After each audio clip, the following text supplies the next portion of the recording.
Hi everyone, I'm number one adrenaline addict, aka Cloud. In this video, I will be continuing the Downfall of an Angel lore. This is considered part 3. Same trigger warnings apply to my first video. If you haven't seen the past 2, please go check those out. And with that now out of the way, let's get into it. This season is going to revolve around different characters, while still having Dfoaa Lore in the picture. This season opens up with a motorcycle and a man riding it. His name? Jack Nigel. He had just left in his 2-week notice from a corporate job he didn't need to work at anymore, as he found a new job as a bartender. His fiancée on the phone is delighted to hear this.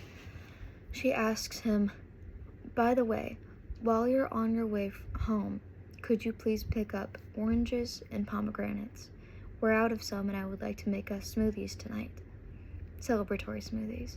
I know how much you like them." And Jack Nigel nods, says goodbye to his lovely fiancée, and then hangs up the phone. He gets those oranges, and he gets those pomegranates, and then he goes home. But on his way home, he hears screaming from inside his house. He rushes to the door, hearing his fiancée screaming. Their wedding was about 3 weeks away. He jumbles to the door frantically, and as he opens the door, everything goes white. The house is on fire, and as he's seeping into unconsciousness, he sees his fiancée getting carried away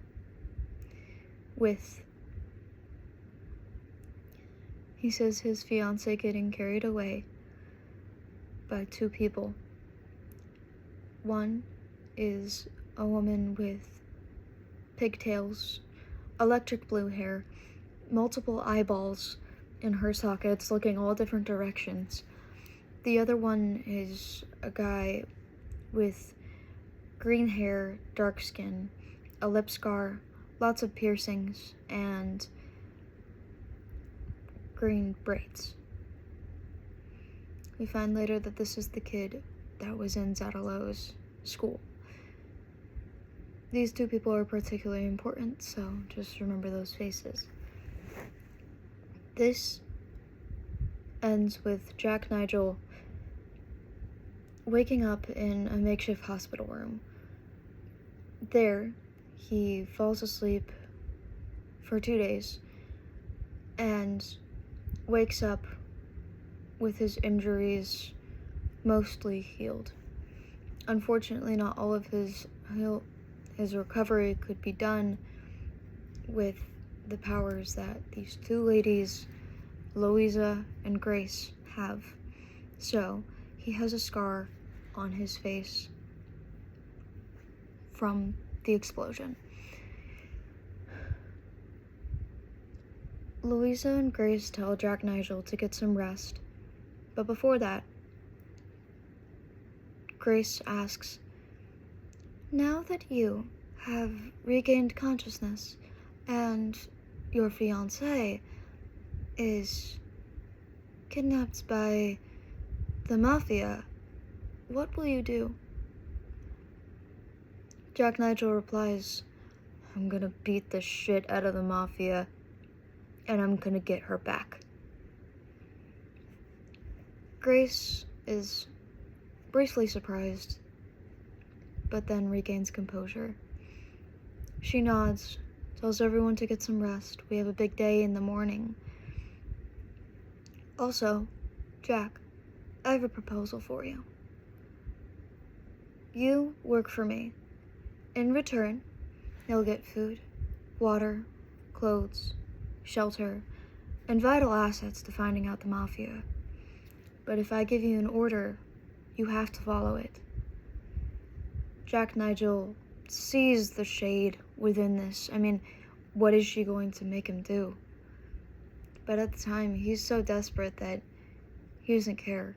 Plus, Grace saved his life. He's indebted to Grace. So he agrees, begrudgingly, but nonetheless agrees. They all get some rest, and they wake up in the morning. Jack Nigel gets dressed in the motorcycle gear that is provided to him. He has brief burn wounds. It's going to hurt when he takes a shower, but nonetheless, he'll get dressed in his motorcycle gear, put his helmet on, and eat a granola bar for breakfast. Grace and Louisa,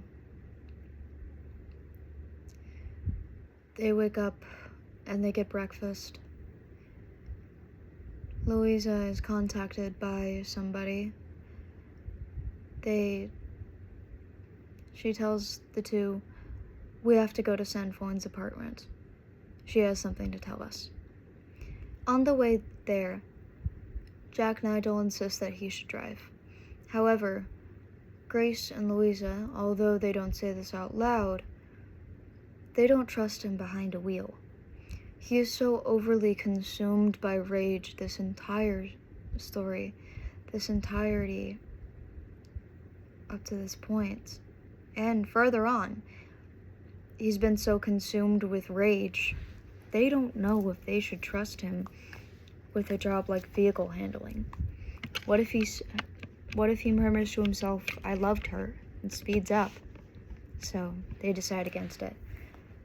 Louisa handles the car, and on the way there, Grace tells Jack, don't worry about the eyes. Once they get there, Jack Nigel they all three see a cruddy apartment. As they enter the apartment, across from it is a bathroom door. Inside that bathroom, peering out from it, is a frail girl in a nightgown. Her shoulders showing, but her ribs are poking out through the nightgown. She has no eyes. Her eye sockets are all that is there. No eyes are occupying the eye sockets. Only two red, what looks like to be rocks in her eyes. They're tiny, so you can see them until you really pay attention.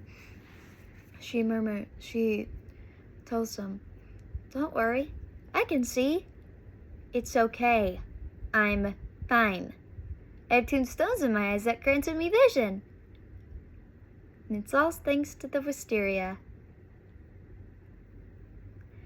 Jack Nigel is briefly afraid of this. However, he doesn't say anything. In fact, he soon begins to understand how tragic that must be. He was caught up in something similar that screwed up with his body, and so a pang of sympathy is not shown, but it's behind his helmet. They get information from this girl. Her name is Sanfoin. She informs them that there's a certain heir to a mafioso that you can't quite track down or explain it into words. However, there might be somebody on your team that can help with this.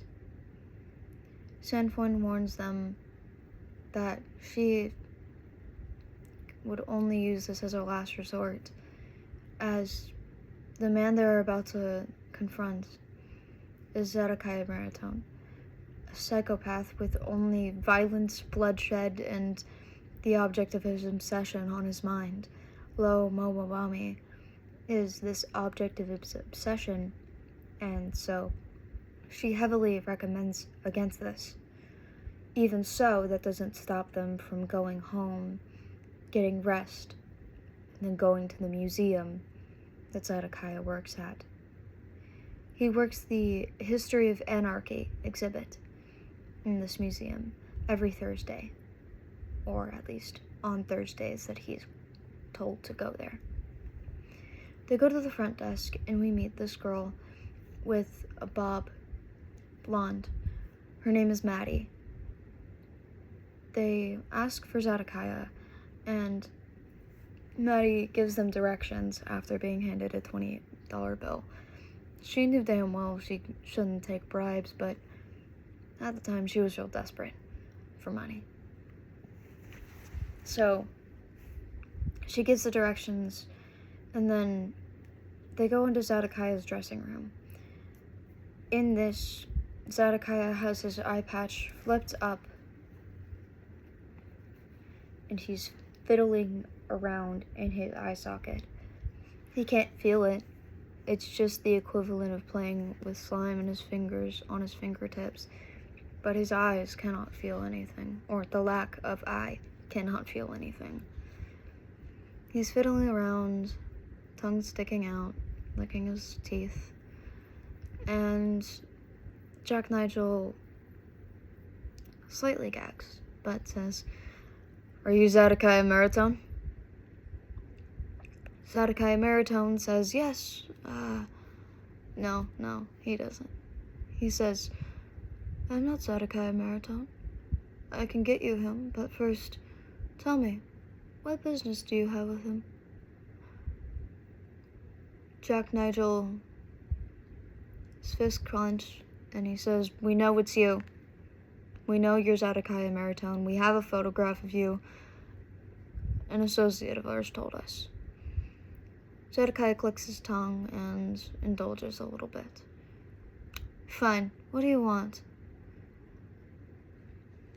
"We would like to have you join our team." Grace explains that they're trying to track down the Mafia and that we have heard Zedekiah is a valuable asset to this quest. Zedekiah considers it, but he says, "As much as I would love to, I've been getting really bored at this exhibit, but as much as I would love to, I still have to observe my dearest Lo." There he is. He peeks out from the door and points to Lo Momobami. He's dressed in a pastel gothic fashion, hair strawberry blonde. Zedekiah and Lo's hairstyles look pretty similar, shape-wise at least. They both... Louisa leads Lo to Zedekiah. Lo immediately leads everyone outside, explains everything. And then outside at the back of the museum where nobody can see them, Lo aims a nasty right hook, a nasty left hook, an uppercut, a ball kick, a thigh kick. Zedekiah takes these hits but eventually gets agitated. He gets a knee in to Lo's gut. Lo throws up on the ground and gets knocked unconscious. And Grace watches in amusement. Louisa watches in how Grace is reacting to this. Jack Nigel is horrified. After Lo regains consciousness, Zedekiah begrudgingly agrees to join the team. With a light intrigue, but still a little bit uneasy, Lo agrees that he's also going to join this team to keep an eye on Jack. No, not Jack. Zedekiah. He's going to keep an eye on Zedekiah. And so, with that, this completes almost all of the Downfall of an Angel squad.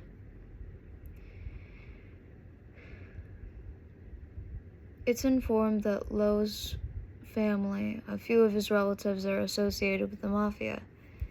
Jack Nigel is cracking his knuckles saying, "Sorry, kid, I'm gonna need to kill them." Lo is like, I'm 26 years old. Also, I don't care. But just leave the non-mafia relatives out of this, okay? Lo is out of his mother's relationship.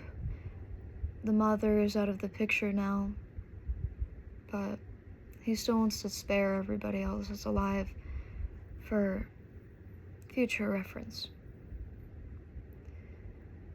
They have 3 days to plan, strategize, and come up with an escape route to these murders that they're about to commit. Jack, Nigel, Louisa, Grace, Lo, and Zedekiah, everybody in the squad. They all go, and they all kill Lo's uncle and the cousins that are affiliated with the mafia, and as well as the witnesses. There were no witnesses outside of the house, but luckily they only just killed all the members in the household. After this, Lo has been watching this entire time in horror, and for some reason, he feels good. He feels like he's been released of shackles he didn't even know were put on him until they were gone. Lo has a mini crisis about this. Zedekiah tells him, if you're still questioning your sanity, at least you're sane enough to know that it wasn't okay. To know that it wasn't sane of you.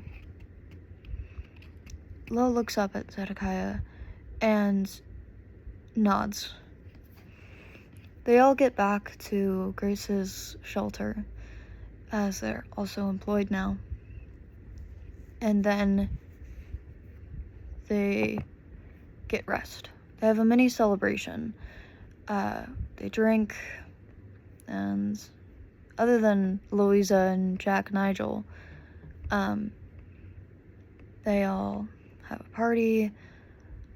Yeah.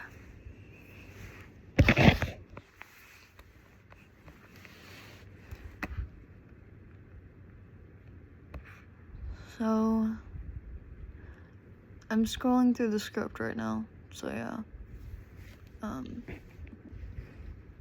Within the next episode, a public outing ensues, and they run into a person who's in the mafia.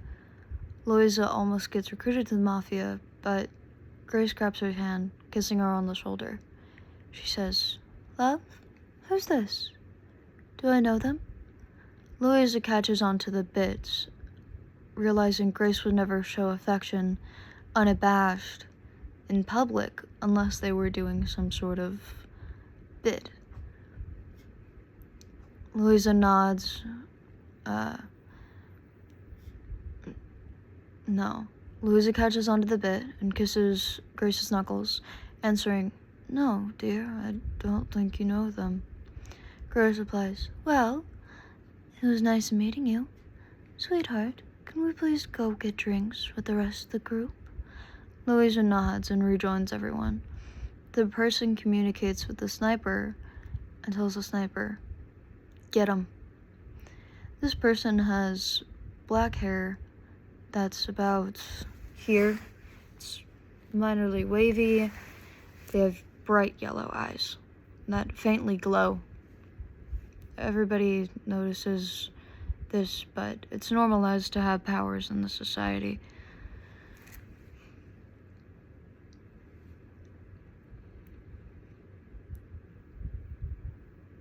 They are in front of the drink station. It's quite low populated, pretty much an empty town. All the other 5 people in this sort of village, this town, are in the mafia. A bullet made of the sniper's superhuman blood is shot at Louisa's head. Zedekiah takes the bullet, the maniacal, frenzied grin of a lunatic on his face, devouring the flesh of the bystander next to him to heal his bullet wound. He tells Jack the sniper's exact location, and Jack runs to the sniper's location. "You're dead meat," Zach spits out, beating the guy up. "No, the girl out." He takes the girl's helmet off, recognizing the long green hair and piercings. "Where is your headquarters? Tell me where it is, or I'll leave needles half pressed into your neck that you can't pull out, only stick out as the day goes by." The girl gives him a note card, and Jack beats her upside the head with a golf club. Sticks a banana peel beneath the sniper's feet. Off screen, you can hear faintly, "Congratulations on your transition," from Jack Nigel. He runs off to the rest of the crew. Zach tilts his head, seeing the note card. "That's Maddie's house." "Wait, what did the sniper look like?" Jack describes the sniper's appearance. "We killed my coworker's boyfriends!" Zedekiah cheered. "Thank God. She was such a dick. Seriously, she called my Durlo a freak?" Zedekiah crossed his arms and pouted. "Oh, and she also engages in domestic abuse with Maddie, but that's irrelevant to me."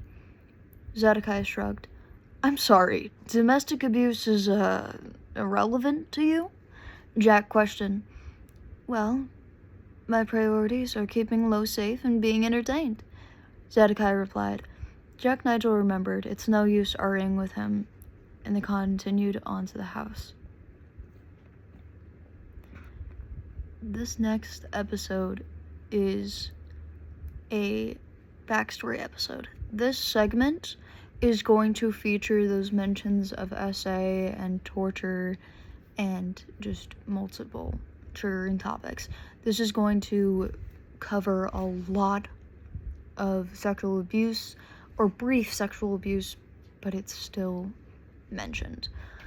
It's gonna be a very unpleasant story to viewers, so please, I'm going to put a timestamp in here somewhere in the pinned comment section, perhaps. Please just understand this is going to be a very unsettling episode. Sandfoyn had beautiful eyes. They were purple, gorgeous like amethyst.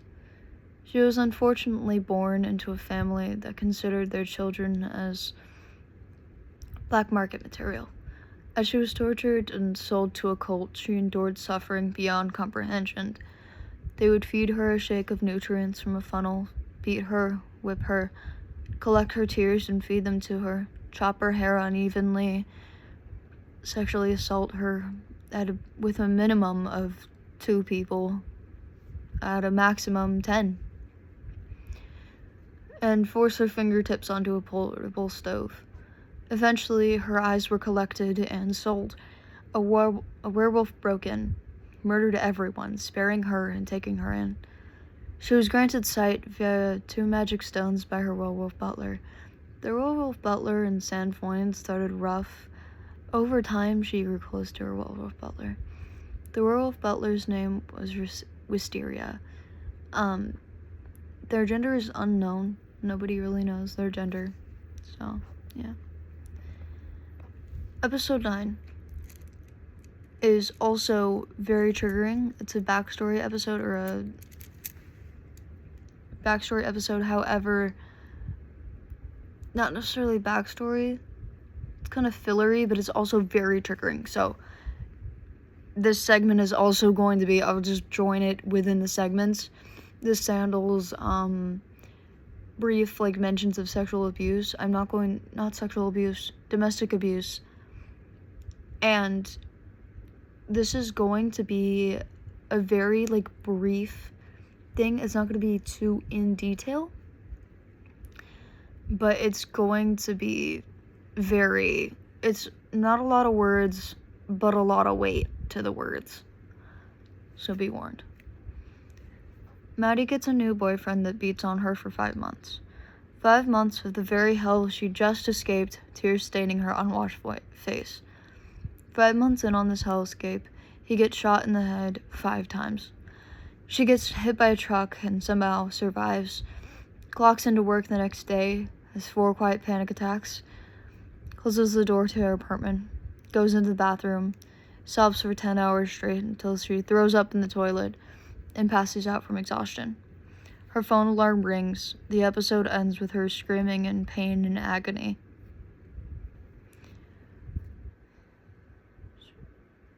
Keep in mind, Maddie is considered the Larry from The Amazing World of Gumball in a much more dark and grim tone. She's keeping the job industries at bay, pretty much. She works a lot of jobs. I feel like at this point she might be competing with Barbie for jobs, for employment, and yet she still cannot get a very good, paying wage. Episode 10, it has, episode 10 has mentions of, drinking, so just be prepared for that. Louisa gets contacted by Sanfoin, telling everyone to be at her apartment. Everyone goes to Sanfoin's apartment. It's much tidier, and Wisteria is at her side this time. She informs them that this week there's a traveling circus act. They have lots of tools that can majorly help the crew track down the mafia. She gives them the tickets that they needed and told them to be on the lookout for a crow. The squad exits the apartment. Zedekiah clocks into the museum for money, because History of Anarchism opens again today, and just for a quick extra cash. He just wants, extra money. It's not that he's not paid well, he just, he wants more. So, everyone joins him as an audience. They go to a bar after a shift. Everyone gets drunk. Except for Zedekiah. Not Zedekiah. Zedekiah does get drunk. In fact, he's pretty much the same, except now he'll banter like a 4th grade bully. He'll babble a lot. He's quite giggly. Lo is a lightweight and babbles a ton, but he's kind of quieter. He's just rambling, but quietly. Louisa doesn't drink because she has to drive. Grace is quiet and sleepy. Jack doesn't drink, and Grace accidentally ordered an extroverted drink as an introvert. It was very over-the-top drink, and she was not aware of this, and she's like, lovely. So this concludes the season with Jack, Nigel, and all of the rest. This next arc is going to be a circus arc. I'm gonna preview everybody on the trigger warnings there, and then part 4 will also maybe relist these triggers. It's going to be a circus arc. It's gonna have lots of depictions of gore. It might get really detailed, so just be warned. There's also just a lot of crime in general in this arc. So please understand that. Alright.